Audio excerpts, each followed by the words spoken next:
Let's see. Oh, now I think we're good. Okay. What's up, guys? Welcome back. We are notice a little difference in the show. Nick is not here today. He is sitting down on the beach somewhere in Mexico. I hope he's got sand and sun and probably a Corona or something like that. That's what I would have anyway.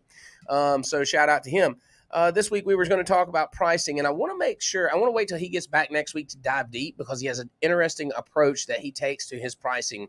And as two different shops, we have two different takes on pricing. So before I dive deep into that, I want him here. I think you guys will get a lot of value from hearing the way he handles his and the way I handle mine. And, I think we can all agree that pricing in our industry is a problem. It's the biggest issue that we have with new guys coming into the industry, understanding how to price, understanding, the market and what things should cost. And in reality, I think that some efforts, I know that this is the way I believe, efforts should be spent in standardizing pricing in our industry. If a gallon of milk is a gallon of milk at Walmart and Publix and wherever else, a detail it doesn't have to be different. Now, you'll have different levels of detail and different levels of quality and things like that. Experience changes things. But at the end of the day, if we can get something that's, that standardizes packages and add-ons and things like that, I think it would help us.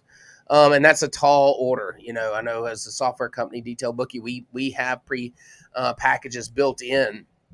And, so we see some standardization going on there. We can see who's customizing packages and who's using the ones that come preset. And it's interesting to see a lot of people just kind of mold their business model over to that. And I think that I think that that's a good thing. And of course, the pricing has to be right for their market. But how much is our, so when we think about pricing and what goes into pricing, like how different is our cost really? So like I get it, rent's going to be higher in California than it is in Mobile, Alabama. But degreaser's the same, and washmit's the same, and chemicals are the same or similar. So you may have a little bit of labor and a little bit of rent. Okay. And I know that's a percentage of it, but like at the end of the day, we're pretty dang close. So we could see some market adjustments due to location, but the base price for a detail could somewhat be very close if we had the same packages and the same services applied within. So that's kind of my take. And I know that everybody's not going to agree to that. So, well, my shop does this and I do that and I offer this and I offer that. And I understand that, but I just think at some level, when you talk about the full detail, I think that, that's a term that's used a lot in our industry, the full detail. And which, by the way, I think is deceiving. A full detail, that's subjective. Like how full is it? Do you shampoo? Do you not shampoo? Do you wax? Do you not wax? I mean, I don't know. So I think that coming up with a standard detail and a maintenance detail, and then add-ons or everything outside of that is a really cool concept. I know we're a long way from that. That's some of the stuff we want to talk about next week. So I'm teasing that. I want to talk to you guys about the way that I handle my pricing with that concept in mind. And then I think Nick's is polar opposite. And so it's going to be an interesting conversation. Also, guys, and if there's comments, Chris, feel free to share them in, and I will talk. Some folks get big name brand chemicals to do volume work, which tends to cost more. They elevate their prices to counteract that cost. That's right. So their cost is more, but so like, what value is chemicals that do the same work is paying more for chemicals that do the same work? And I know that this is going to be a lot of back and forth on this thing, and it's hard. And I mean, labor and insurance costs changes things. So businesses have different costs. But if Wendy's can sell the same burger, here in Mobile and then in Nashville, Tennessee, and then in wherever, Ontario, Canada, for the same, well, maybe not them. They got the different money. So there's an exchange right there. But anyways, anywhere in the States, so like similar pricing, very similar pricing. I feel like detailers could probably do same thing somewhat. So anyways, I know that that's a soapbox, and that's just me living in my fantasy world, and that'll never happen. I would love to see some standardization, though. I can tell you I'm working on a big project right now. I'm not going to say what it's on, but it's very, very similar to that for a certain industry inside of detailing. So a certain portion of it, and it's going to work. It's going to work. I put a lot of work into it, and I think it's going to work. So, anyways, pricing. A couple things that go into pricing. Your cost. How can you go on to Facebook and say, hey, how much would you charge for this and this and this? And there's so many variables on that. If we don't have a standard package, if not everybody's providing the same service within this package, how could you go ask for somebody else to give you a price on that? Like, how much would you charge? Well, I don't know. I mean, it depends on what I'm doing to it, right? And it depends on the condition of the vehicle. So when you think about pricing, you need to think about your cost and then what it is you need to make over the cost to survive. And I think a lot of people get lost in that. I think a lot of people don't understand their cost. I think that they think if there's money in the bank, if there's cash in the checking account, then they're profitable. And that's a very hard way to manage your business, because as cash flow fluctuates, and that's what happens, you don't buy all your chemicals the day you do the detail and then you're out and you buy again the next detail, right? You're buying product, you're buying supplies, you're buying tools, and that cost is divided over time.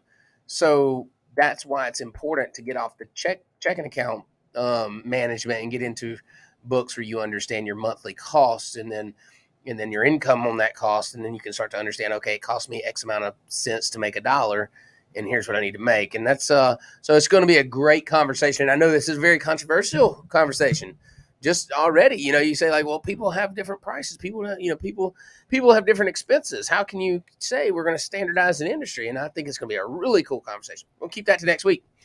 This week, I just want to tell you a couple things. We're doing something cool. We're doing our customer and employee appreciation day today down at my shop. We are providing pulled pork sandwiches, chips, drinks, watermelon, because it's 1,001 degrees down here. And so that's happening right outside the door. I want to encourage you guys to be involved in the community. One thing that's always kind of kept us in the spotlight is our involvement within the community. And what that means is, so it costs me, I've got about, all said and done, probably $400 in this thing, right? I want to feed a few hundred people.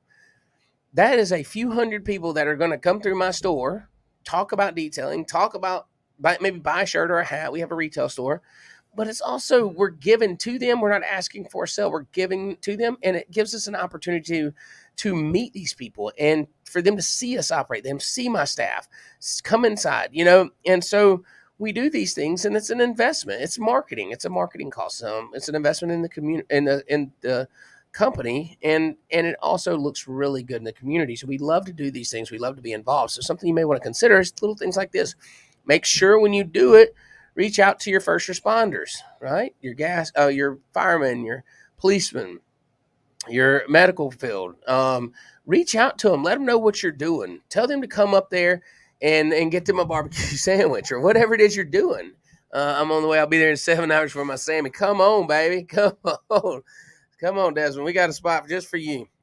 Hey, and shout out to you, by the way, for doing our beta test for SMS. These guys are sacrificing some functionality right there while we're testing, getting things right. So shout out to Desmond and Miss Billy and Vandy Smith. They've jumped in there, and there's a few others. If I know I'm missing you guys, sorry, but you guys are helping us build a great product for detail booking. And I appreciate y'all bearing with us as we work through this, and it's going to be great. Everything's going smooth with it, mostly, and we're working out a few kinks, but we're excited about where it's going to take us into the future.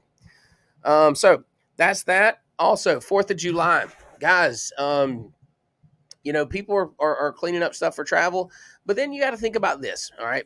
As people are traveling, they want to get it cleaned up after, and you got back to school, and we know that we're going to be tailing off into a slower season in the next few months, but use these things to generate business, right? So that post-travel cleaning is a real thing. Make sure your marketing's including some of that.